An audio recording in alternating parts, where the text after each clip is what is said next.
it's me again. How you doing? Hope you're keeping well. Look what I've got. Haha.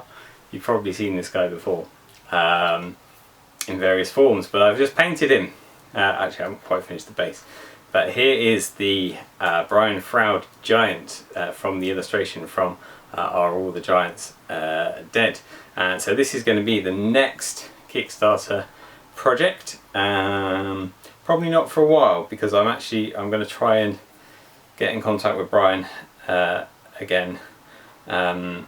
It's been a long time actually. I haven't been able to get hold of him since before COVID. I know he's not, he wasn't well for a while.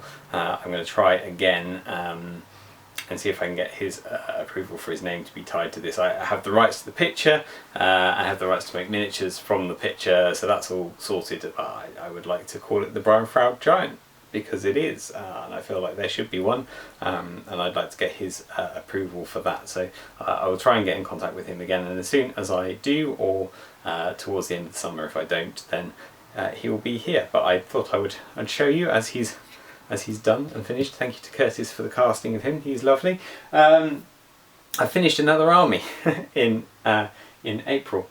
Despite all of the packing, boring, I promise I will stop. You know, this is probably the last video that I will mention saluting. You'll be grateful for that, right? Despite all of the casting and the packing and everything else that happened, and fulfilling the Hobgoblins Kickstarter at the same time, and all of the big long saga of Easter things, I did also manage to get some paint on some miniatures, so that was good, and finished my Wood Elves. To be fair, they were pretty much there. I added 3 plastic archers. Actually, I don't think I did. I think I added 5 plastic archers. 5 plastic archers. And I painted my Glade Rider unit. So that's all I needed to do. So there wasn't a huge amount to it. But I have now finished my Wood Elfie army. This is an army that started as a lockdown project because I was painting something else. I think I might be painting my Imperial Guard up here. I have to go back to the pictures and look at what it was at the time, but I was listening to Lord of the Rings, both the BBC radio play, that is my favourite, that I listen to at least a couple of times a year, but also then after that I decided to listen to an audiobook version of it, which is very good. I can't remember the narrator, but it was very good, and if I remember I will put it in the note box below. Very good audiobook version, and it got me wanting to paint some Wood Elves. I think they were at Lorien, and I was like, oh yes, I could do some Wood Elves in their nice grey cloaks lurking in the flets. So I decided to do that. So I broke my rule about not repainting figures, because I had the old Jez Goodwin Sylvan Elves and the slightly later Wood Elf range. I had some of those War Dancers and the like that were in my with my Famir, in fact, actually as human allied tribes for my Famir, and I was like, this paint job does not do the model justice. So I decided to strip those, repainted those. I got myself a bunch of the plastic Fantasy Regiments elves, and I'm really happy with how they came out. They were pretty fast and pretty nice looking models. But I thought, I was looking around, and at that time there seemed to be quite a lot of people selling off collections of Wood Elves, which was good, but they were all quite pricey, and I haven't really seen the price drop since. And I was looking for other manufacturers, and I know there's the Copplestone ones that you can get from Forlorn Hope and Battle Zone Miniatures and Merliton, if you want to spend even more on them and get them shipped from Italy. So I picked up a bunch of those, but they're very limited sculpts.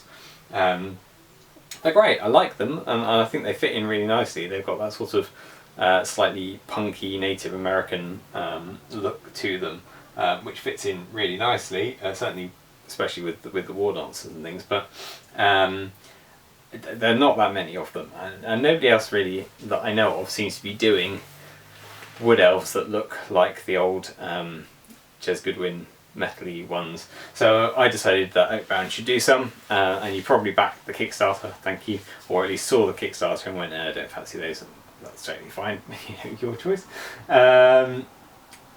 Quite honestly, I think I could probably do a better job now, but it was what I did at the time. You always look at something that you've sculpted, or I do anyway, and go, oh yeah, I could do better now. Sometimes I look at earlier sculpts and I go, actually that was really good, but it doesn't happen very often. I normally look at them and go, yeah, I could probably do better than that. Whether I would do better than that if I went back to them, I don't know. Anyway, they're not a popular range in the Oakbound collection, and that probably says something about how successful I was in echoing a Jez Goodwin look with an elf. But anyway, I did sculpt them and I cast them, and they were in Kickstarter, so they all got funded, so essentially I got these for free, so that's good. That's the purpose of Oakbound, to get me free miniatures.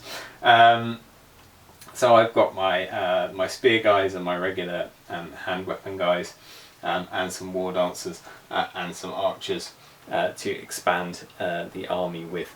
So that works well. I wanted this to be a very archer heavy army, which is why I've got so many of the plastic bowmen. In my head, wood elves, they hide up trees and shoot things from a distance. They don't really get involved fighting. The only people that might get involved fighting really are the war dancers, and then they'll appear from nowhere around the trees, dart out, smash things up, and then disappear off again. So I wanted very much this to be a missile focused army. So when it came to doing the Glade Riders, again, there's one sculpt that's a mounted, that Copperstone did for the Grenadier range, that's a mounted archer.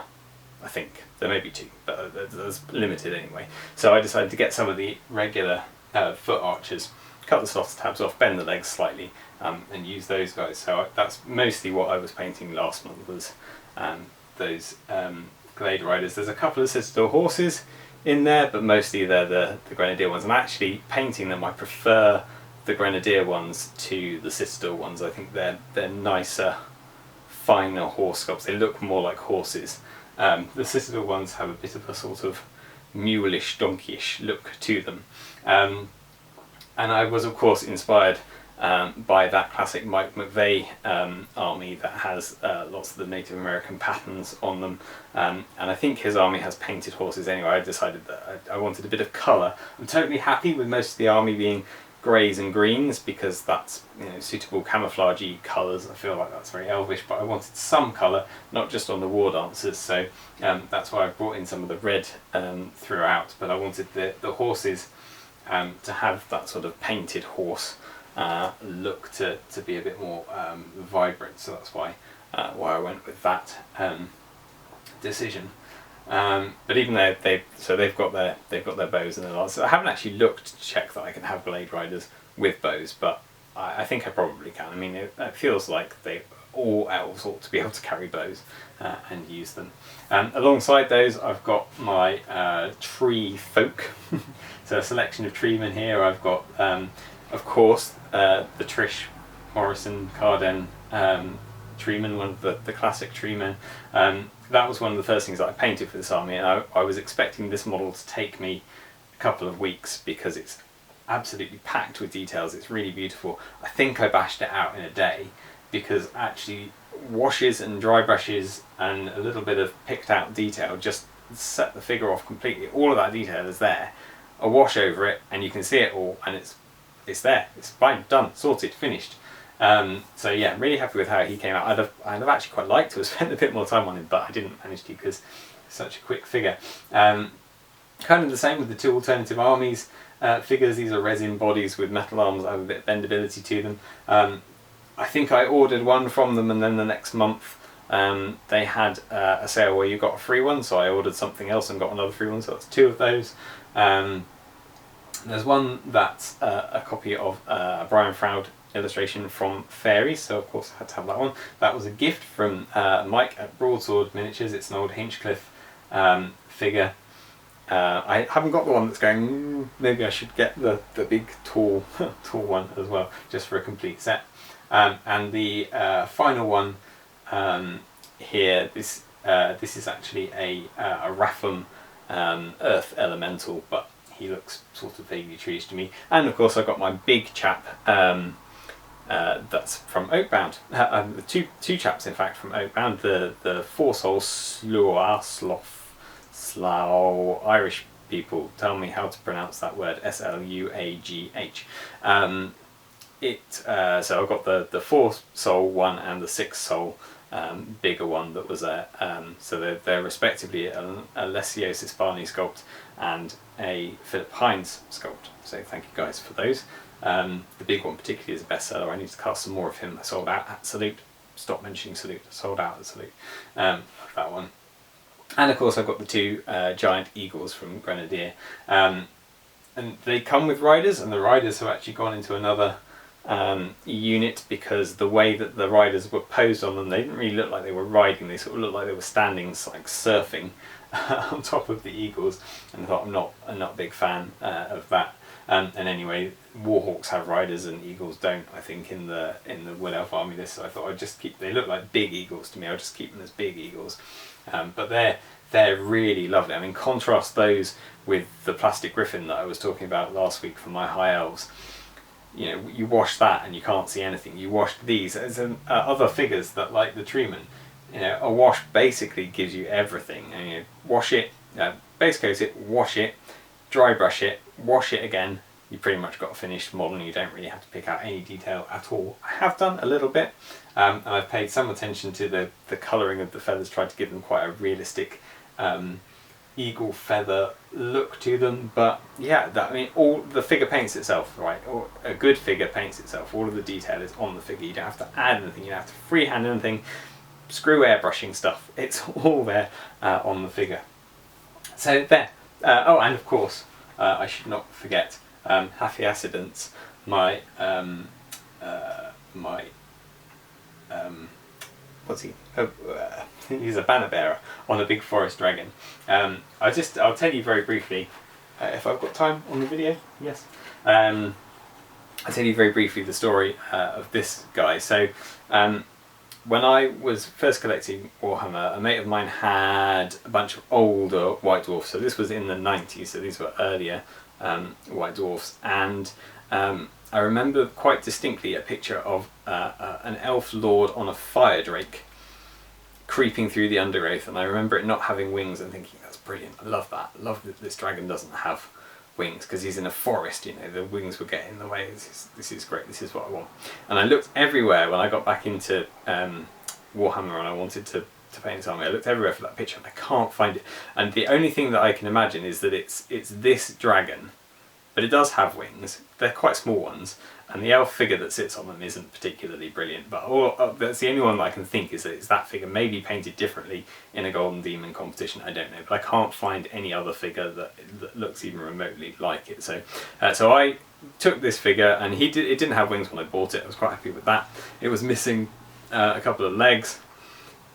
I think just one actually. I think just the back leg. But I sculpted a dragon ogre for a guy a few years ago, and I had some leftover back legs from that fitted in, looked alright with a bit of tweaking on, so I adjusted that, which means that I got the dragon fairly cheaply because it was incomplete, which is great, like that, like cheap models.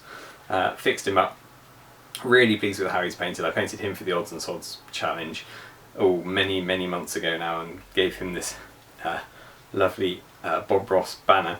You may notice actually that maybe you won't because you won't have seen it. I'm drawing up army lists for these guys and I'm giving them names, and I don't think I've used them in the blog, but all of the names of this guys are puns from Bob Ross paintings or things that he says throughout the series. So this is Happy Accidents, which you probably won't have got the pun if you just read it. Lots of people seem to have missed it, but there's a pun there.